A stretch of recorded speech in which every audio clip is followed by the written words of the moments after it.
This is Philip Tan. You're watching Mint Collectibles. Stay minty fresh.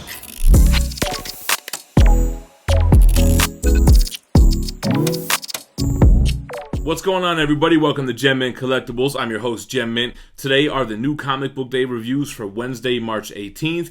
As always, we're going to keep this thing spoiler-free, and this video is sponsored by our boys at thatspidermanbooth.com. They have $30 mystery boxes where you are guaranteed to get 5 comics of equal or retail value, and one lucky winner is going to get this amazing Spider-Man 800 blank sketch variant that's signed and sketched by Donnie Cates and signed by Dan Slott, which says, "With great power comes great responsibility." This CGC 9.8 will be in one of their mystery boxes. If you use the code GEMMINT at checkout, you'll get $10 off. That's a one-time use per customer. That's SpidermanBooth.com. Before we get started, make sure to hit that subscribe button down below, hit the notification bell, and the like. We are giving away this Diamond Select Thanos from Infinity War once we hit 75,000 subscribers. Stay tuned to the end of the video, and I'll tell you what you got to do to enter. Also, guys, we got some dope new hoodies and stuff at the GemMint store and our Teespring account. You can click one of the hoodies in the picture below the video if you want to order one of our shirts. We have it in hoodie shirts, tank tops, and more. All right, so first of all, let's start off with what I missed out on last week. Last week, the shop was shorted Punisher Soviet issue number 5. I continue to enjoy this Garth Ennis run. Who's on the art here? Jason Burrows. Ennis doing Punisher. You got the Soviet. We have some development here on the story. It looks like that big mafia boss who they were interrogating his super young wife in the last issue. Well, his 3 sons are out here trying to hunt down Punisher and the Soviet, and it doesn't really work out too good for him. Punisher Soviet on Marvel Max label. Digging it. And the last one that was shorted last week was the Ghost Rider issue 6. Loving the Ghost Rider run. I love Devil Johnny Blaze Ghost Rider. This is by Breeson and Frigeri. You get your Doctor Strange Ghost Rider showdown here. You have Danny Ketch as this kind of like medieval Spawn type of character, and he really does a number on the Punisher. We get Punisher and Wolverine still in this issue from the last one, so definitely loving the Ghost Rider run. Issue 6 was dope as well. Alright, so first of all, Marvel Comics sends us a couple of early issues to review. So they sent us 4 issues this week, which is a lot. And normally they only send us number 1 issues. So I thought it was kind of weird that they sent like this Captain America issue 16 by Kelly Thomas. Is it Thomas or Thompson? Now I feel like I said it wrong. Kelly Thompson. That's what I said, right? I'm not reading Captain Marvel, but I read this issue. I was still able to figure out what was going on. This is like the last issue of this arc versus Vox Supreme, like this Queen Supreme being. And she kind of has to channel all the Avengers, and there's a big scene in here that I thought, man, this is going to change comics, but it was kind of explained away. You guys will know what I'm talking about if you read this issue. But I like how Kelly Thompson writes Captain Marvel, though. I think she has a good idea on how the character should act and sound. And it was a pretty good issue, especially for not reading anything prior. And then they sent issue 6 of The Amazing Mary Jane, which is a jump-on point for this series. I mean, the artwork is incredible. Who is this? This is Lee Williams is the writer, and Carlos Gomez. It almost has like a J. Scott Campbell vibe to the art. He draws Mary Jane exceptionally well. The story is kind of whatever. I mean, Mary Jane's filming a movie. She's on a talk show. Nothing much happening here. I guess if you're a diehard MJ fan, Face a tiger, you just hit the jackpot. Then this is for you. Outlawed number 1. This is a one-shot kind of starting off this whole Outlawed thing that features Miss Marvel, Nova, and Spider-Man Miles Morales. This is kind of like Civil War, but you can't be heroes under the age of 18. So that's kind of like the premise of what's going on here. And that's pretty much it. Spider-Woman by Pacheco, Perez, Sequeira, Jr., and D. Armada. This is on my pull list. I actually have the Art Germ variant down here. Might as well put that up there for you guys to see. But the story is basically Jessica Drew. You know, she had a kid. She's a mom. She has a husband. She's kind of got the Peter Parker syndrome where she doesn't really have any money. She's trying to find gigs and odd jobs. She's trying to get her Luke Cage Heroes for Hire on. And she takes this kid protecting this rich person's child on their Super Sweet 16 on a yacht from people that are, you know, there's people that have been making kidnapping threats. So that's the story. It's not a big story. It's kind of just like a small-time, self-contained story. I don't know what I was expecting with this run, but it didn't really blow me away. All right, so Marvel sends us a couple of issues early, and then Image sends us their entire PDF for the week. So I don't read every single one because some of them are too far long. But the first one up is Family Tree Issue 5 by Jeff Lemire, Phil Hester, Eric Gapstor and Ryan Cody. I love Family Tree. This was a very emotional issue, especially because the daughter, the main daughter in the story, has my daughter's name as well, and she's turning into a tree. This kind of ends the whole prelude to where the story's going. Like, everything that happened in the past is now explained, and now we're moving forward, and now we're in the post-apocalyptic world of trees. Great issue. It was amazing. It was, like I said, very emotional, and it's Jeff Lemire. He's like one of my favorite writers right now. So Spawn 306, you got Todd McFarlane on the plot. You have Philip Tan, new on the artwork. I think it was Opeña before.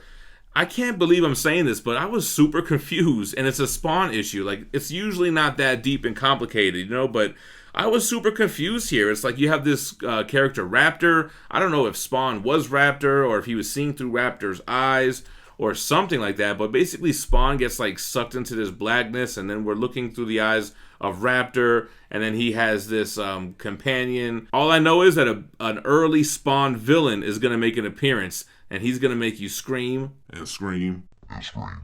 That was pretty dope. Alright, so TARDIS issue 2. This is by Johnny Christmas and Jack T. Cole. I'm on issue 2 and I still don't really know what's going on. They have not hooked me in this TARDIS. I know that there's like this huge like floating prison, and this character escapes, and she's wanted, and she has like she's like the daughter to some big rebellion leader. But man, I don't really know what's going on in this issue. I don't think I'm going to keep reading TARDIS. If new people are watching this, they're going to be like, "Man, this guy doesn't understand anything he reads." But like Undiscovered Country by Scott Snyder, man, I don't know what's going on here either.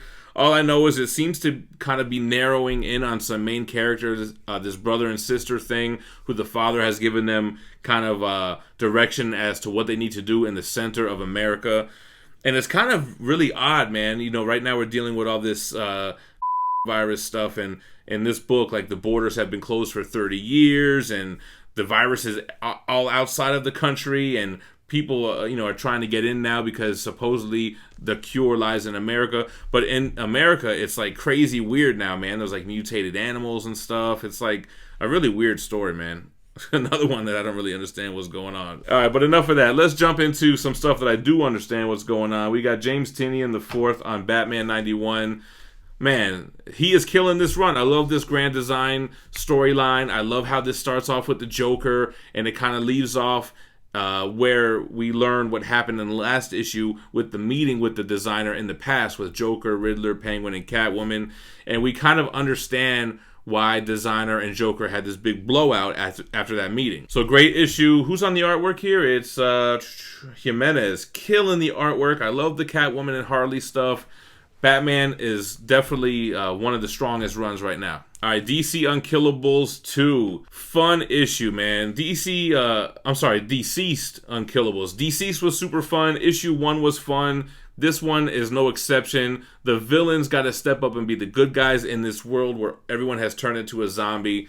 And the scene here where one of the heroes attacks as a zombie is incredible. The artwork is great. Such a fun book, man. DCeased Unkillables, issue 2, awesome book. He-Man and the Masters of the Multiverse, issue 5 of 6. I'm so over this book, man. Who's writing this? Tim Seeley. You got art by Tom Derenick.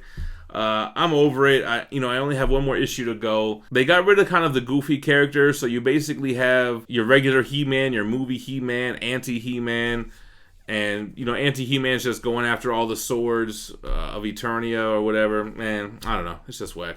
All right, we got a couple DC Black Label Hill House comic books. We have The Lolo Woods issue 4. This is written by Carmen Maria. I can't tell who the artist is. Danny and then Tamara Bonvillain. Anyway, this is a super weird book, man. Like, I still don't understand, like, what the main story is here. You have this kind of weird world, right, where you have these two friends that grew up together, and it seems like they have some kind of bond deeper than friendship, deeper than lovers, almost like some type of supernatural bond. You have this place that has young witches, skinned alive zombie type men. You have torsos that have vortexes coming out of their stomachs and going into some black hole or whatever. So it's like super weird, and still like I said, still no explanation on like where we're really going with this. But it was a fun read, though. Like, it still is enjoyable. Plunge, issue 2. Joe Hill's writing this one. This was an awesome book, man. I'm digging the Plunge so far. Something's in the water, right? That's basically what's going on here, and we kind of got that premise from issue 1. In issue 2, we're basically seeing what's going on this kind of deserted island where the crew pulled up to sleep for the night. You have zombie stuff going on. It's still early, a little too early to tell what's going to be like the main plot here, but it was definitely a dope issue. All right, let's jump over to the Marvel books. We have Excalibur issue 9. This is by Howard Toe and Archinega. Yo, I'm not feeling Excalibur, man. I know I said that in the last week's video as well. Man, I guess you're dealing with the Citadel and Otherworld. I guess Apocalypse is sending the crew there, and you have a battle with the people from the Citadel with Shogo, Jubilee, which is actually not that bad. But I'm just not really digging Excalibur, to keep it real. Al Ewing on Guardians of the Galaxy. This is issue 3. This is another one. I'm not really digging this run. I mean, I just don't feel like he's doing anything different with this. I mean, he jumps on Hulk, totally reimagines the Incredible Hulk with Immortal Hulk.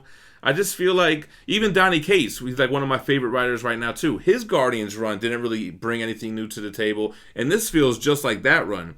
So I'm not really digging this. Yeah, super boring issue. Just a lot of dialogue with Gamora and Drax. They're dealing with the aftermath of a loss from the previous issue, which I don't want to spoil, but just not interesting. Marvel's 3, the Alex Ross plot with the Jim Kruger stuff and the Welby art. Marvel's X3 is really dope, man. You have this character, I think his name is David. Basically, he's the last regular human being on Earth. Everybody somehow got superpowers, and like any kind of Marvel's title, the comic is seen through his eyes. He's looking for heroes to save him. He's the only one without powers.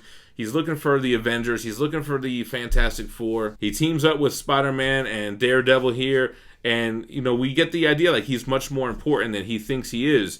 And I don't know if it's because maybe he holds the key to like bringing everything back to normal. Because basically with everybody getting superpowers, we're in this like post-apocalyptic world. And everything's jacked up.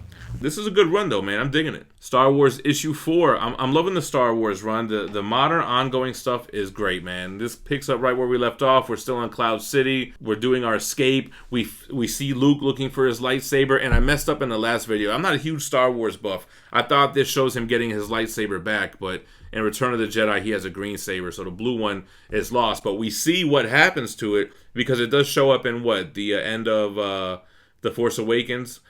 Anyway, I love filling in the blanks from the movies. There's not really much more to say about this issue that I haven't said about the other 3 issues because it's just more of the same and it's all good. X-Force number 9. This is by Benjamin Piercy, Joshua Cassara, and Dean White. X-Force number 9. This almost got my pick of the week. This is a dope issue, man. I love the beginning, kind of showing, I forget what they call it, man. Not the green room, but like the green something in Krakoa, where all these mutants are chilling. You got Dakin and Wolverine playing Russian roulette with their claws while they're doing spin the bottle. Everyone's kind of chilling, having a good time. Beast sends Wolverine, Quentin Quire, and Domino on an X-Force mission, which you already know means it's not like a diplomatic mission, it's a hit squad mission.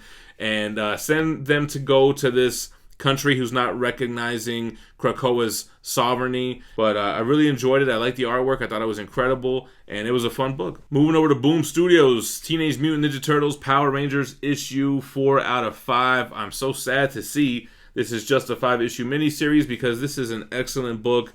If you like the IDW Power Rangers and the Ninja Turtle stuff, this blends them together so perfectly. And I think it's better than the IDW Turtle stuff. I think it's on par with the Power Ranger stuff, and it's better than both of them. I mean, you have Ninja Turtles morphing into Power Rangers. April O'Neil is fighting alongside with the Turtles. You've got the Power Rangers doing their Ninja Power Ranger thing, which we've seen in the original movie. Man, it's so awesome with Bebop and Rocksteady at the end. If you guys read it, you know what I'm talking about. But if you guys like that type of that I like, you need to be reading this book. All right, lastly, Something is Killing the Children. Another James Tynion in the 4th book, but way different than Batman. Werther Deledra on the artwork. Love this issue. I love Something is Killing the Children. I think it's such a cool concept. We're getting more backstory on Erica and where she comes from and how she was trained to be this monster hunter. And it looks like we're going to get some interference from people from her origin, right? So that might come into play. It's interesting seeing the police kind of find this cave of eating children and figure out or try to figure out who they are and what's going on here. And awesome concept, and it's just a fun, eerie book. But it's not my pick of the week. My pick of the week was the first issue that I showed you guys, was definitely Trees, issue 5 by Jeff Lemire. That's my pick of the week. Alright guys, like I said earlier, we are giving away this Diamond Select Thanos statue from Infinity War once we hit the 75,000 subscriber milestone. So all you have to do to enter this giveaway is be subscribed to this channel, hit the notification bell. You need to like and comment on this video. Once we hit the 75,000 subscribers, we're going to pick a random video that we've promoted this giveaway in and do a YouTube random comment generator to pick the winner. So the more videos you comment on, the more of a chance you're going to have to win. This will be a worldwide giveaway, so all you have to do is subscribe and comment.